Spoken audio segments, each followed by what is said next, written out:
Bicara jelang ibadah haji, saudara, sebanyak 371 jamaah calon haji kloter ketiga dan keempat asal Bojonegoro mulai masuk asrama haji Sukolilo Embarkasi Surabaya pada Sabtu siang. Selama di asrama haji, jamaah diminta untuk memaksimalkan waktu istirahat sebelum masa keberangkatan. Sebanyak 371 jamaah calon haji kloter ketiga dan keempat asal Bojonegoro mulai masuk asrama haji Embarkasi Surabaya setelah kloter pertama dan kedua berada di dalam asrama. Usai pemeriksaan kesehatan, pembagian dokumen dan uang saku, jemaah calon haji ditempatkan ke kamar untuk beristirahat dan diimbau untuk memaksimalkan waktu istirahat.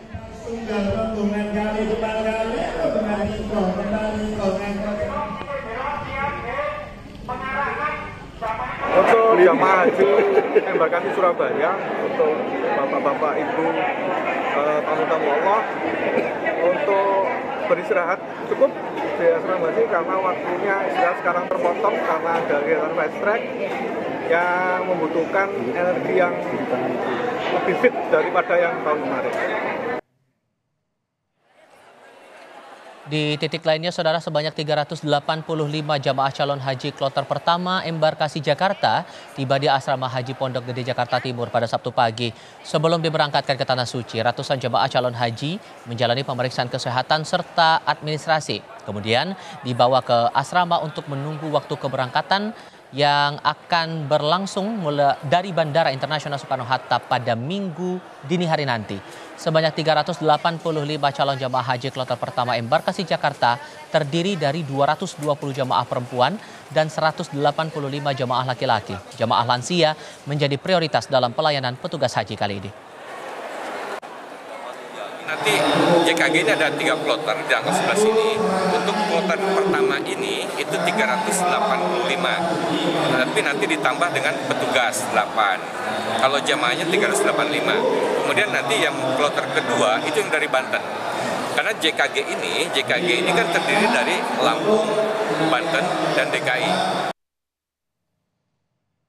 Jamaah calon haji kloter pertama akan diberangkatkan dini hari nanti. Seperti apa persiapannya di sana? Jurnalis Kompas TV Abel Ihsani sudah siap dengan laporan langsungnya dari asrama haji Pondok Gede Jakarta Timur. Abel, lebih detailnya lagi, kapan persisnya jamaah calon haji ini akan diberangkatkan dari Bandara Suta dan persiapan apa yang terpantau di sana saat ini?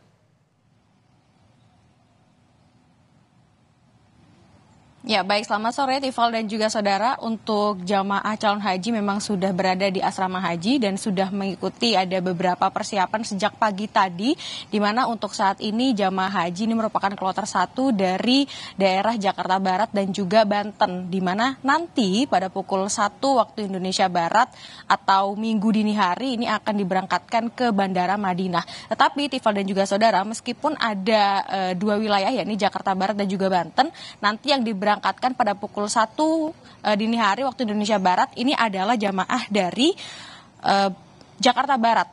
Maksud saya jamaah dari Jakarta Barat yang nanti akan diberangkatkan pada pukul 1 waktu Indonesia Barat, yakni ada 385 jamaah, di mana 220 diantaranya ini merupakan jamaah perempuan dan 165 lainnya ini merupakan laki-laki. Adapun juga dari jamaah yang membutuhkan kursi roda ini adalah sebanyak 10 jamaah. Nah, untuk jamaah yang membutuhkan kursi roda ini tidak hanya karena sudah lansia, tetapi juga karena memang ada kebutuhan dari kesehatan sehingga membutuhkan kursi roda begitu. Nah, untuk jamaah yang dari Banten ini ada 440 jamaah, di mana 242 jamaah ini merupakan jamaah perempuan dan juga 190 diantaranya ini merupakan laki-laki, dan yang membutuhkan kursi roda ini ada 13 jamaah dan akan diberangkatkan pada pukul 4.35 subuh pada Minggu Minggu pada pukul 4.35 waktu Indonesia Barat. Artinya memang untuk persiapan itu memang sudah dilakukan pada sejak hari ini.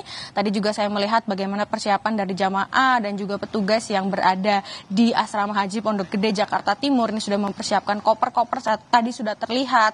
Lalu juga ada juga di setiap gedung asrama ini menyiapkan ada penukaran uang, di mana nanti dari jamaah yang belum menukarkan uang ini bisa menukarkan uang di asrama haji. Lalu juga dari jamaah atau calon jamaah ini diperingatkan untuk bisa menjaga kesehatan agar bisa fit pada saat sampai di Tanah Suci. Tifal. Oke, singkatnya soal prioritas lansia juga, Abel. Bagaimana kemudian penanganan khusus yang diterapkan oleh petugas haji di sana? Maaf Tifal, bisa diulang? Oke, soal prioritas terhadap jamaah lansia, sejauh apa penanganan yang dilakukan oleh petugas haji di sana, Abel? Ya, untuk penanganan lansia memang untuk persiapannya Tifal di Asrama Haji Pondok Gede Jakarta ini memang dipersiapkan sebaik mungkin. Seperti tadi saya juga melihat ada mobil Ijagijuk, di mana mobil ini dipersiapkan bagi para jamaah yang memang kelelahan, karena untuk jamaah yang dari asrama di asrama Pondok Gede ini atau dari kamar yang dipersiapkan dan juga jarak antara kamar menuju ke masjid atau jarak menuju ke gedung pertemuan atau jarak menuju ke tempat persiapan ini memang cukup jauh begitu ya, sehingga dipersiapkan dari pemerintah untuk jamaah ini menggunakan mobil yang disediakan. Ini tentu mobil yang tahun lalu belum ada dan saat ini digunakan karena memang mengevaluasi dari tahun sebelumnya. Begitupun juga untuk persiapan lansia pada saat di Tanah Suci nanti ini juga sudah dipersiapkan dengan matang begitu ya, terkait dengan makanan yang nanti juga harus berbeda tentunya menunya dari jamaah-jamaah yang memang lainnya begitu, dan juga nanti dipersiapkan juga bagaimana kursi roda yang pasti akan ada tambahannya karena evaluasi dari tahun yang lalu untuk jumlah dari kursi roda yang dipersiapkan atau yang terdaftar di Indonesia dengan yang dibutuhkan di Tanah Suci ini tentu saja berbeda. Fisik dari jamaah yang berada di Indonesia pada saat sebelum berangkat dan juga fisik dari jamaah yang sudah berada di Tanah Suci ini juga berbeda, sehingga dari Kementerian Agama Republik Indonesia ini juga sudah mempersiapkan lebih untuk kursi roda yang sudah terdaftar di Indonesia dan nanti akan lebih banyak yang dipersiapkan di Tanah Suci. Tifal. Dari Jakarta Timur, Abel Insani melaporkan. Terima kasih.